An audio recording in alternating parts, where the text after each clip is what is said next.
Assalomu alaykum ekran oldidagi kompyuter havaskorlari ham o'qirmanlar. Uyg'ur maktab YouTube kanaliga xush keldingiz. Men Uyg'ur maktab YouTube kanalini ochgandan keyin bu kanalga a'zo bo'lib dars anglayotganlarning soni kundan kunga oshib boryotidi. Mushu munosabat bilan allburun Uyg'ur maktab YouTube kanaliga a'zo bo'lganlarga rahmatimni bildiraman. Agar siz texnicha a'zo bo'lmagan bo'lsangiz, bu kanalga a'zo bo'ling.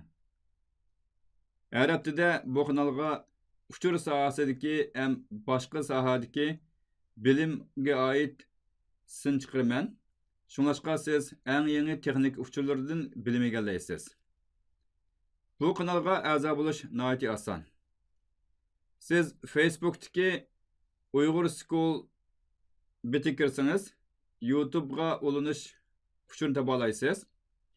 Ondan shu sistemaga kirgandan keyin shu ulanish orqali YouTube kanalidagi Uyg'ur School'ni tepib, ondan o'ng tarafga qarasangiz, mana bu qizil bir knopka bor, subscribe degan. Mushuni bossangizlar, mushu Uyg'ur maktab YouTube kanaliga a'zo bo'lasiz. Hozir qadar bu kanalda 3 xil darslik sistemasi bor. Yani birisi kompüter asası bilimleri. Bunun da cemi 12 video çıkırıp olgan. İkincisi Uyghur School Java. Yani Java'ga ait 9 video çıkardık. Ondan aldığınki saatte şu Microsoft Office'ga ait yürüşlük leksiyanınki birinci leksiyan çıkardık. Yani adette biz yakışıltırdıgan Word, Excel programları var. Bu adı təxliq. Əgər siz haqsız işlətmən desiniz, Open Office-ni işləsiniz buldu.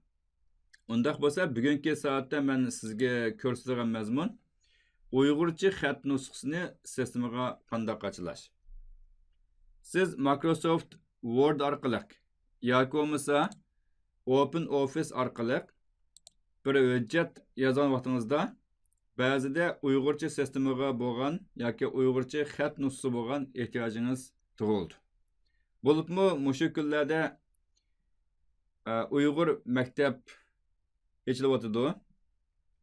Odatda Uyg'urcha xatni oilada besib chiqarsangiz, bolalaringizga yoki bo'lmasa boshqa qarindoshlaringizga yordam qilaysiz.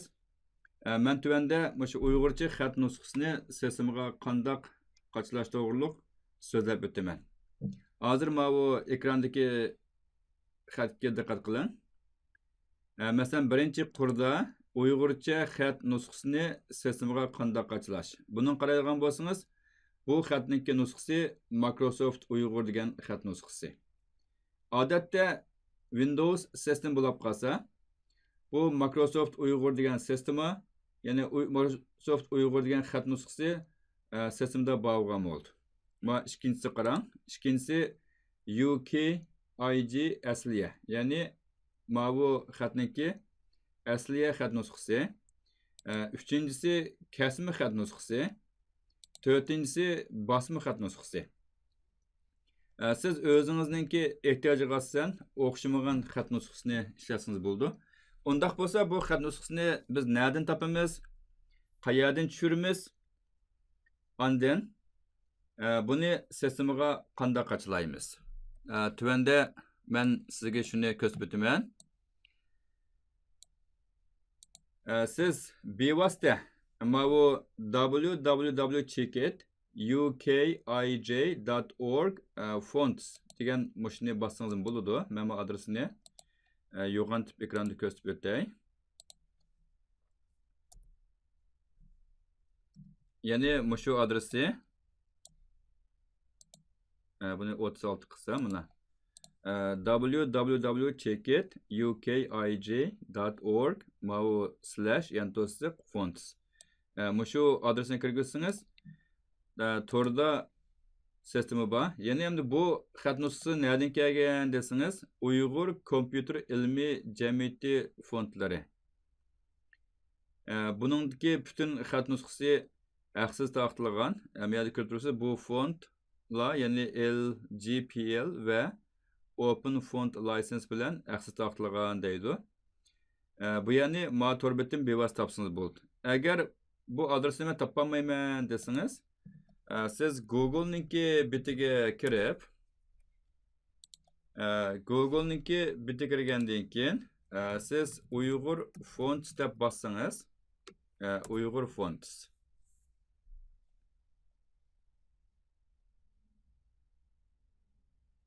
Mana Uyg'ur kompyuter ilmiy jamiyatininki Uyg'ur Unicorn fontlari birinchi bo'lib chiqdi. Meshadan bevosita topa olasiz. Undaq bo'lsa, bu yerdan biz qandaq tushiramiz? Hozir ekran qarang. Mushu betga chiqqandan keyin siz tuvanga tushirsangiz, bu yoqda ukij.org font.zip degan turdi. Men buni bassam, bu sistemada xatolik ko'rildi. Ya'ni zaten error deydi. Bu hujjat yo'q ekan. Lekin hech qisi yo'q. Bu hujjat bo'lmagan bilan buni ekran tuvanga sersangiz, fontlarning tor yuzidagi unum bilan ko'rasiz deb, masalan, matbuot bosim xat nusxalari. Bu yoqda birinchisi UKIJ tuz nusxa, ikkinchisi tuz qora xat nusxasi bold, bu nasx nusxasi, bosma nusxasi, zilva nusxasi, asliya nusxasi, qator nusxasi bor ekan.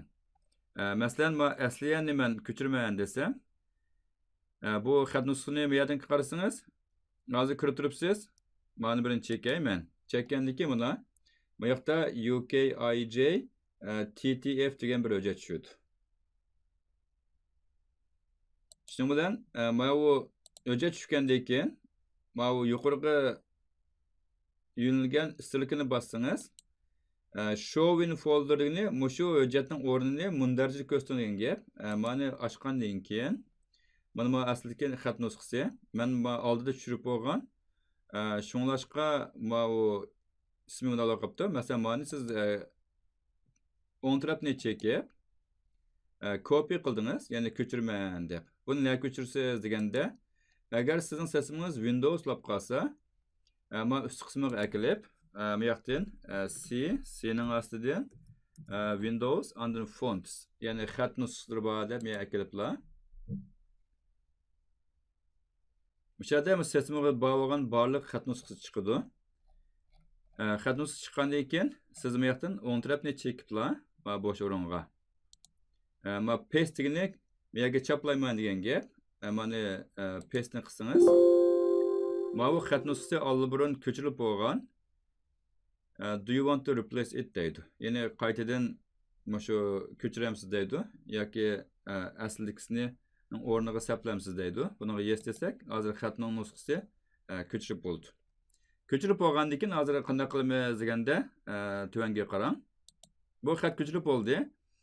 Endi mushu usul bo'yicha siz butun xat nusxasini, o'sha yerga qaysi xat nusxasi lozim bo'lsa, ashni tanlab ko'chirsangiz bo'ldi. Ko'chirib bo'lgandan keyin buni o'chirib o'taylik, muhabbatni o'chirib o'tib, undaq bo'lsa, tuvanda men hujjatdan birini qo'ray. Mana bu birinchi bet men bu yoqdan, mana filedan, masalan, new qilib, yangidan bir hujjat qo'ray. Masalan, men Uyg'urcha qilib yozay hozir. Sistemdagini Uyg'urchaga o'zgartib, Uyg'urcha. Mana yoqdan Uyg'urcha xat nusxasi deb oldim.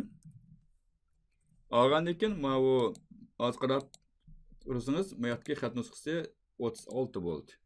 Buniki avtomatik holda Microsoft Uyg'ur. Men buni ko'chirib, mana bu yoqdan copy qildim.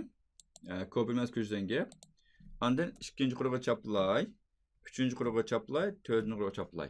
Endi ikkinchi, uchinchi, to'rtinchi qurdagi xat nusxasini men o'zgartay. Ikkinchi qurdan tanladim hozir. Xatni tanlagandan keyin bu yoqdan tushirsangiz, shu bizniki ko'chirgan shu xat nusxalari eng asosiy tushirsangiz, bu yoqda ko'rib turibsiz mana UKIJ.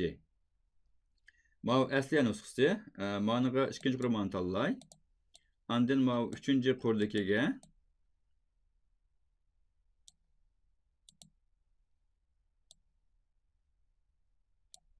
mana tuz yoki qora deydi. Mana bu uchinchi qurmani tanladim. Ondan yana to'rtinchi qurdagiga men yana boshqa xat nusxasini tanlasam bo'ldi. UKIG. Ondan buni kesme nusxası. Xatni cho'ngaysangiz bo'ldi. Demak, hozir biz sistemaga aslida shu UKIG-ninki basma nusxası, asliya, kesme tuz, nasq, qara tuz, gazet nusxalar yo'qdi. Buning hamini qach oldik. Siz o'xshash usul bo'yicha shu sistemaga shu xat nusxasini qachsangiz bo'ldi Windows sistemasiga. Agar shu xatni siz masalan olma sistemasi bo'lib qolsa, sizning ishlatingiz olma kompyuter orqasida qilsangiz, buning ishi nihoyat oson. Siz oldin bilan Google bitini ochib, oldindan xat nusxasini tushirib olgandan keyin siz Google bitini ochib, ondan Google'niki bitida install fonts Mac deb bana bassangiz, install fonts Mac yoki MacBook. Olma kompyuterga men fontni, xat nusxasini qanday qilishlayman deb bassangiz, bu yoqda deb berdi. Buni bu yerda install and validate fonts in the font MacBook deydi. Ya'ni font siz Mac'ga qanday qilishlaysiz deganni buni bassangiz,